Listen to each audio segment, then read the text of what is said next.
Die EU-Notfallsitzung zum weiteren Vorgehen in der Ukraine ist vorbei. Es wurden heftige Entscheidungen getroffen, wie zum Beispiel eine massive Aufrüstung, Truppenentsendungen und weitere Punkte, auf die wir gleich eingehen werden. Und welche Rolle Deutschland dabei spielt, werden wir auch noch gleich sehen. Du wirst überrascht sein.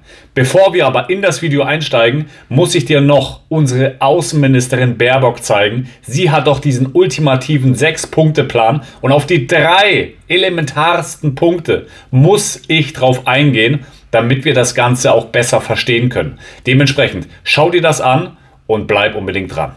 Denn das, was wir machen müssen, erzählt sie hier. Wir müssen für unsere eigenen Interessen, unsere eigenen Werte und unsere eigene Sicherheit für unsere Menschen in Europa einstehen. 6 Elemente sind jetzt zentral. Erstens, wir müssen unsere deutsche Unterstützung für die Ukraine noch einmal ausbauen. Und zwar unverzüglich. Ich appelliere an alle im Bundestag vertretenen demokratischen Parteien, daher jetzt die blockierten 3 Milliarden Euro Hilfsgelder für die Ukraine freizugeben. Was? 3 Milliarden Euro Soforthilfe? Jawohl, das ist das, was Deutschland locker machen muss. Genau. Anstatt in das eigene Volk erstmal zu investieren. Nein, erstmal Soforthilfe. Wir nehmen es von irgendwoher. Gehen wir rein in den zweiten Punkt. Zweitens. Am nächsten Donnerstag trifft sich der Europäische Rat, also die Staats- und Regierungschefs Europas, in Brüssel. Es braucht dort Entscheidungen für ein umfassendes europäisches Finanzpaket für die Ukraine, für die humanitäre, für die wirtschaftliche und vor allen Dingen für die verteidigungspolitische Unterstützung. Hierbei könnte es sich um das letzte Woche schon erwähnte 700 Milliarden Euro Hilfspaket gehen. Und das ist auf jeden Fall heftig, weil Deutschland ja eine ganz, ganz große Rolle spielt. Aber wir werden gleich noch sehen, welche Rolle es wirklich spielt. Drittens, wir müssen uns endlich wirklich Hand in Hand mit unseren engen Partnern, insbesondere Frankreich, Großbritannien und Polen, nicht nur abstimmen, sondern engstens miteinander Schritte gehen. Kein Blatt darf zwischen uns passen. Das gilt mit Blick auf den Ausbau der ukrainischen Luftverteidigung, genauso wie für die Lieferung weitreichender Waffensysteme zur Verteidigung. Diese 3 Elemente werden dazu beitragen, dass die Ukraine der russischen Aggression weiter, auch ohne die jetzt angekündigte Streichung oder mögliche Streichung der US-Unterstützung, standhalten kann, um einen gerechten Frieden zu erreichen und keine Kapitulation. Das, Leute, ist heftig. Also sie fordert eine ganz enge Zusammenarbeit mit den anderen EU-Staaten. So eng muss es sein, dass kein Blatt mehr dazwischen passt. Alles schön und gut.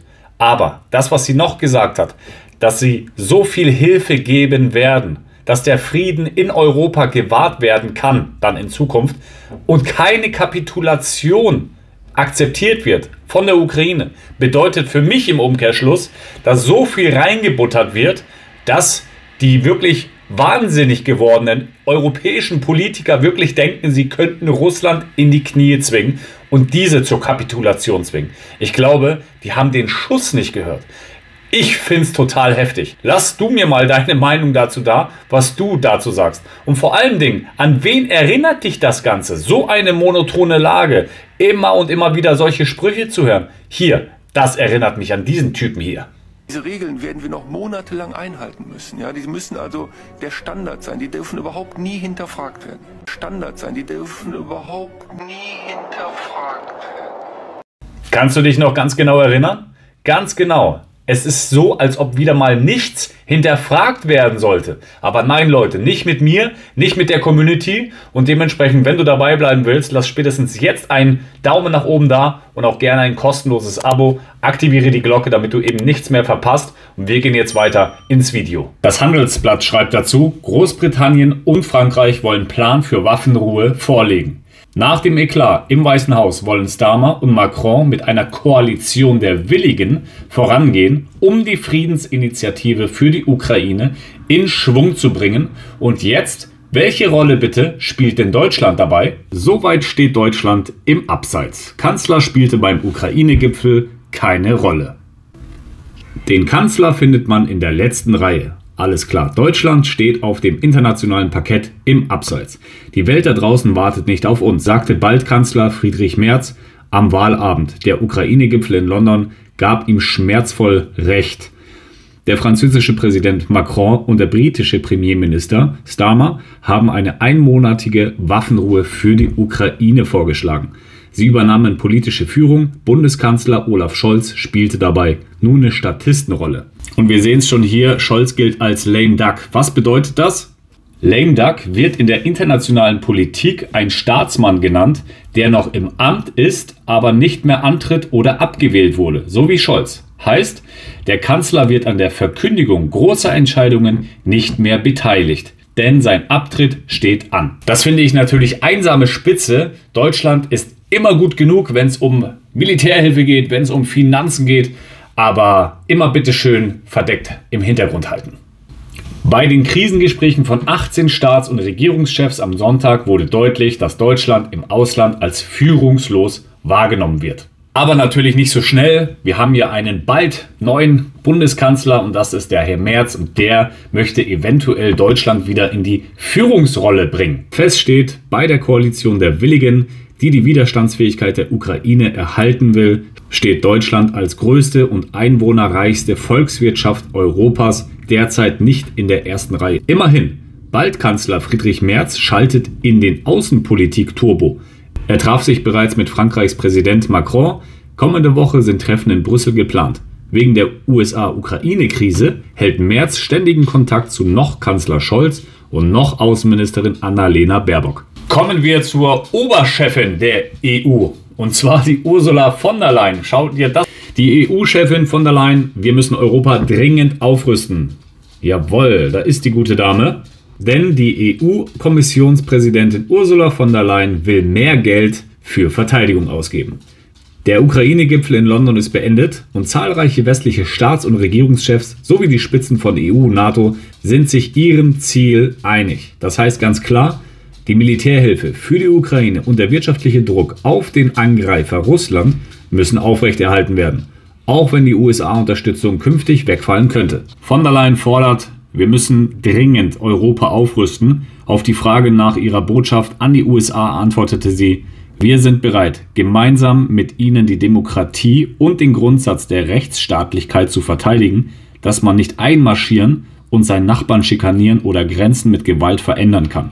Es liege im gemeinsamen Interesse, künftige Kriege zu verhindern, dass man deutlich machte, dass die Regeln zählen und die Demokratien gemeinsam dafür eintreten würden. Der Herr Kruppalla würde sagen, der Battle-Präsident ist auch jetzt im britischen Königshaus angekommen. Und zum Abschluss des Videos hat der Herr Scholz nochmal 4 wichtige Punkte zusammengefasst bei dem Gipfel. Denn die Ukraine müsse sich auf ihre Unterstützer verlassen können. Zweiter Punkt, die Ukraine müsse sich weiter selbst verteidigen können. Dritter Punkt, die russische Perspektive dürfe nicht akzeptiert werden. Die Ukraine sei ein europäisches Land und dabei müsse es bleiben. Auch eine Demilitarisierung der Ukraine dürfe nicht akzeptiert werden. Vierter Punkt. In Brüssel beim EU-Sondergipfel am Donnerstag gehe es nun im nächsten Schritt um engere Zusammenarbeit der europäischen Länder. Jawohl, ich bin sehr gespannt auf deine Meinung, was du zu dem ganzen Chaos sagst. Sollen wir noch mehr Gelder, noch mehr Waffen und vor allen Dingen deutsche Truppen an die Ostfront schicken sozusagen? Ich bin sehr auf deine Meinung gespannt. Lass es mich wissen. Ich finde es sehr tragisch, das Ganze, dass es überhaupt allgemein so weit gekommen ist. Und nein, ich bin auf jeden Fall nicht dafür, dass man alles jetzt da hineinbuttert und vor allen Dingen auch keine deutschen Soldaten oder auch keine anderen europäischen Soldaten dorthin schickt. Nein, es muss einfach jetzt nach mittlerweile über 3 Jahren Krieg in der Ukraine und Russland endlich mal ein Frieden her, sodass beide Parteien einfach zufrieden sind.